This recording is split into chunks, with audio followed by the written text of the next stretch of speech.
We hear about AI and neural networks literally every single day. They're everywhere, powering our apps, our searches, even our creativity. But have you ever stopped to think about where it all started? Well, today we're going to trace that origin story, the evolution from one super simple idea to the mind-blowing AI we have today. So you got to wonder, right? What could an idea from way back in 1943 possibly have to do with the cutting-edge AI that's changing the world right now? Well, as it turns out, pretty much everything. The entire foundation was laid decades and decades ago. So let's go all the way back to the beginning. Before there were billions of connections, before deep learning was even a phrase, there was just one, a single artificial neuron. And you know what? Its core concept was shockingly simple. Our story kicks off right here. The year is 1943, and while most of the world was, understandably, focused on other things, two researchers, McCulloch and Pitts, published a paper that would plant the seed for the entire field of artificial intelligence. Okay, so what's really remarkable is just how simple their idea was. They called it the McCulloch-Pitts neuron. Forget all the complexity of modern AI for a second and just picture a light switch. That's basically what this was. It was a little mathematical model that took in some signals, and if those signals were strong enough to cross a certain threshold, click, it switched on. If not, it just stayed off. That's it. A simple binary yes or no decision. And you can tell from the title of their paper that their ambition was huge. They weren't just trying to build a clever switch. They were trying to create a logical calculus, basically a formal language for thought itself. They genuinely believed they were modeling the fundamental mechanics of how our own brains work. So we have this simple switch. But of course, the story doesn't end there, not by a long shot. The next phase was this long, winding journey of discovery. A period full of exploration, a few dead ends, and just the slow, steady work of figuring out what this idea could really do. Which brings us to the obvious question, right? If all they had was this basic on or off thing, how in the world did we get from that to the complex, creative, problem-solving machines we're interacting with right now? Well, the truth is, it was not a straight line. For decades after 1943, researchers were really deep in the theoretical weeds.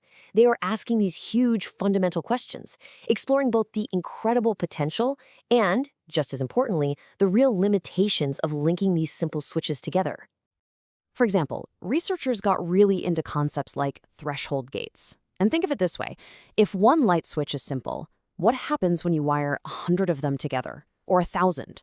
They were using pure math to figure out the absolute limits. Like, what's the most complex problem a network of a certain size could ever possibly solve? And they didn't just stick with one design either. They got creative, experimenting with totally different architectures. Things like radial basis function networks came along. So instead of a simple on-off, these networks worked differently, kind of measuring how close an input was to a central idea. It was a whole new way of thinking about how these things could connect and process information. The thinking also got incredibly abstract. Really out there in the best way. Researchers started applying some very advanced math to understand the learning process itself. One of the key ideas that came out of this was a new way of looking at backpropagation. That's the method networks use to learn from their mistakes. They started seeing it less like just tweaking some numbers and more like a structured process where corrections flow backward through the whole network, layer by layer, making the entire system smarter. And this wasn't just theory for the sake of theory. They were applying these new ideas to some really fascinating, practical problems. Like, could a network learn in the logic behind different voting systems? Could you design them so that a human could actually understand why it made a certain decision?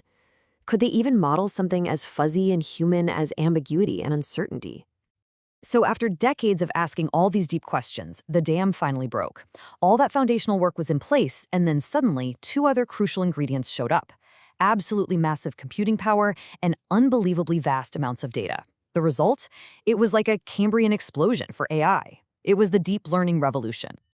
So let's bring our timeline right up to the present. We started way back in 1943 with that one little neuron. And after that long journey of discovery, we land right here, today, in the age of deep learning. And the leap, it's just staggering. The original 1943 model was a single logic gate, one switch.